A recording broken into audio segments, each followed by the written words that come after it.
Hi friends, ചെമ്പനീർ പൂവിൻ്റെ ഇന്നത്തെ episode വിശേഷങ്ങളിലേക്ക് എല്ലാവർക്കും സ്വാഗതം. ഇന്നത്തെ എപ്പിസോഡ് അവസാനിക്കുമ്പോൾ നമ്മുടെ ബീരാൻ വരുന്നുണ്ട്. ബീരാൻ വന്നുകൊണ്ടാണെങ്കിലും നമ്മുടെ ചന്ദ്ര ഭയങ്കര സന്തോഷത്തിലാണ്. ഇനിയിപ്പോൾ നല്ല കാശ് കിട്ടുമല്ലോ അങ്ങനെയൊക്കെ വിചാരിച്ച് നമ്മുടെ ചന്ദ്ര നല്ല സന്തോഷത്തിലാണ്. പക്ഷെ സച്ചി രേവതിയും അയാളെ കണ്ടിട്ട് പറയുന്നുണ്ട്, ഇയാളെന്താ ഇവിടെ എന്നൊക്കെ ചോദിക്കുന്നുണ്ട്. അതൊക്കെ ചോദിച്ചുകൊണ്ട് നിൽക്കുന്ന സച്ചിനെ രേവതിനെ കാണിച്ചുകൊണ്ടാണ് ഇന്നത്തെ എപ്പിസോഡ് അവസാനിക്കുന്നത്. പിന്നീടാണെങ്കിൽ ഇന്നത്തെ പ്രൊമോയിൽ കാണിക്കുന്നുണ്ട്, നമ്മുടെ ബീര നമ്മുടെ ശ്രുതിനെ കാണുമ്പോൾ കെട്ടിപ്പിടിക്കാനൊക്കെ പോകുന്നുണ്ട്.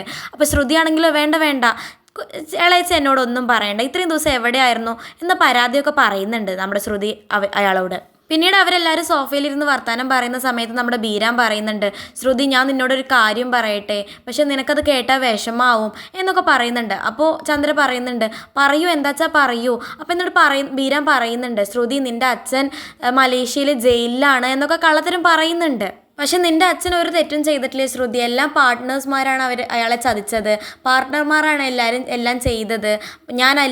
ഞാൻ അവരെ എല്ലാവരെയും ആട്ടിറച്ചി വെട്ടുന്നത് പോലെ ഞാൻ വെട്ടും. അപ്പോൾ സച്ചി ചോദിക്കുന്നുണ്ട്, ഈ ആടിൻ്റെ കാര്യം എന്താ പറയാത്തേന്ന് ഞാൻ വിചാരിച്ചുകൊണ്ടിരിക്കുകയായിരുന്നു, ഇപ്പം പറഞ്ഞല്ലോ എനിക്ക് സമാധാനമായി എന്നൊക്കെ സച്ചി കളിയാക്കുന്നുണ്ട്. പിന്നീടാണെങ്കിലും നമ്മുടെ സച്ചി പറയുന്നുണ്ട് നമ്മുടെ ശ്രുതിയുടെ അടുത്ത്, കള്ളിനെയും ഒക്കെ കൈയോടെ പിടിച്ചിട്ടുണ്ട്, മതി നിർത്തിക്കോ നിങ്ങളുടെ കള്ളത്തരം എന്നൊക്കെ പറയുന്നുണ്ട്. അത് കേട്ടിട്ടാണെങ്കിലും ശ്രുതി കരയുന്നുണ്ട്.